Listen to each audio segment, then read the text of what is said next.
Yan. Kuha na naman tayo ng pagkain mga kababoy. Dadalhin ko na naman ito dun sa sa likod. Yan. Bigat. Yan. Magre-refill na naman tayo mga kababoy. Magre-refill tayo ng pagkain ng ating mga alaga. Kasi ubos na. Refill time. Yan. Magre-refill na naman tayo. So, punta tayo dun sa kanilang bahay. Yan. Gutom na gutom ang ating mga alaga.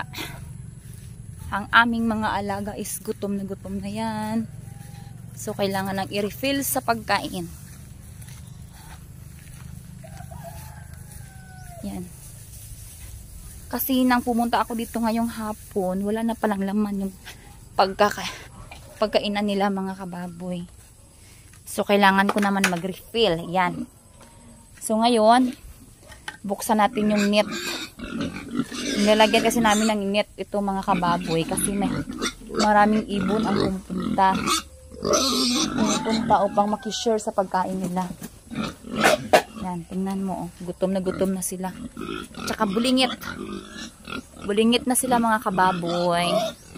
Yan, excited na talaga sila mga kababoy. Alam ko gutom na ang mga itets. Yan. Yan, tingnan nyo oh. Gutom at saka bulingit na talaga sila.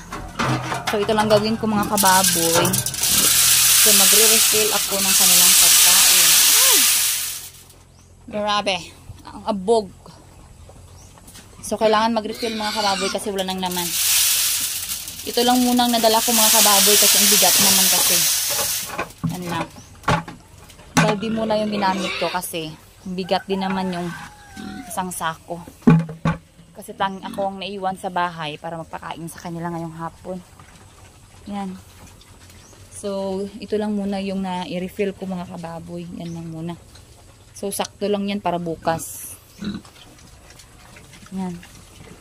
So, kain time. Ang bulingit nila mga kababoy. Sa isang araw na hindi nalinisan. Yan, bulingit-ngit. Pasintabi lamang po sa mga kumakain. Yan o, nag-aaway pa. Yan. Yan.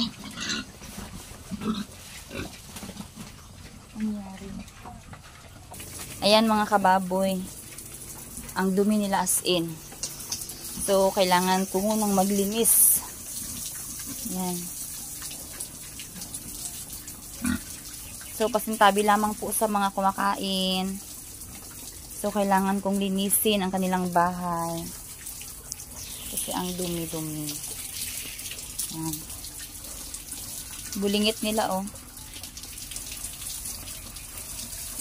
Yan, habang kumakain sila, yan ang dumi, mga kababoy as in.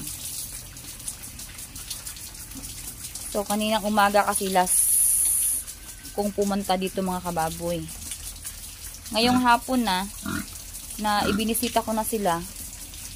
Naubusan pala sila ng pagkain. Yan. Yan o. Kaya siguro nagugutom na as in gutom na gutom. So, nag-refill ako ng tubig ng kanilang pagkain. At saka pag ang dumating na ako dito, ang dumi ng kanilang bahay, kulungan. Yan, so maglilinis muna ako.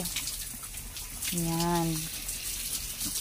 So, pasintabi lamang po sa mga kumakain dyan. So, linis time. Huwag mag-away. Ay, nako. So, ang dumi ng mga alaga as in. So, dumi as in.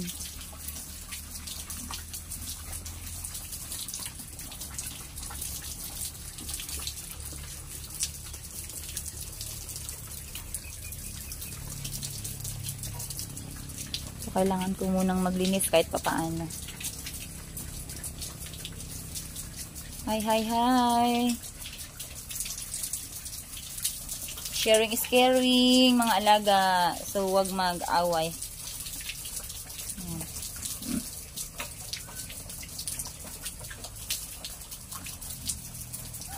dumi-dumi ng mga alagang biik.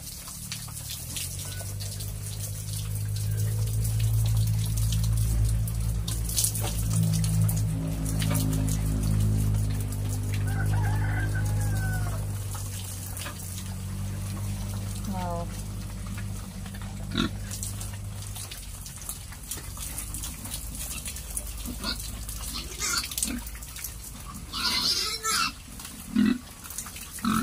Ang maganda lang talaga mga kababoy, kapag yung mga alaga mong biik is naka-only feeder, ganyan oh. Yan, nililibot lang nila yung ano, yung ganun oh, yan tawag doon. Para lumabas yung pagkain, yung feeds.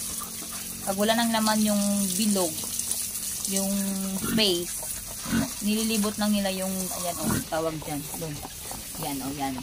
Lalabas na yung mga laman. Yung pagkain na nanggaling doon sa loob. Baboy. So, yun.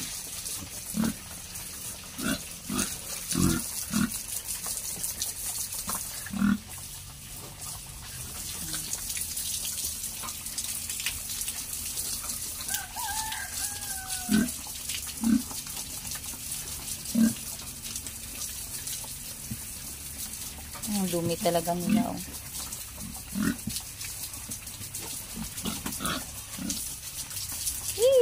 Dumi nyo.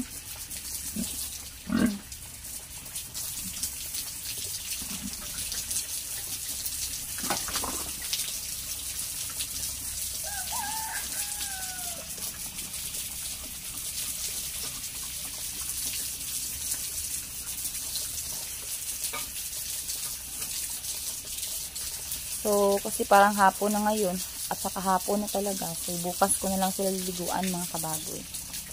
So, ngayon, hapyaw-hapyaw lang muna na binabasa ko yung ano nila paa. Ano. Nag-aaway pa.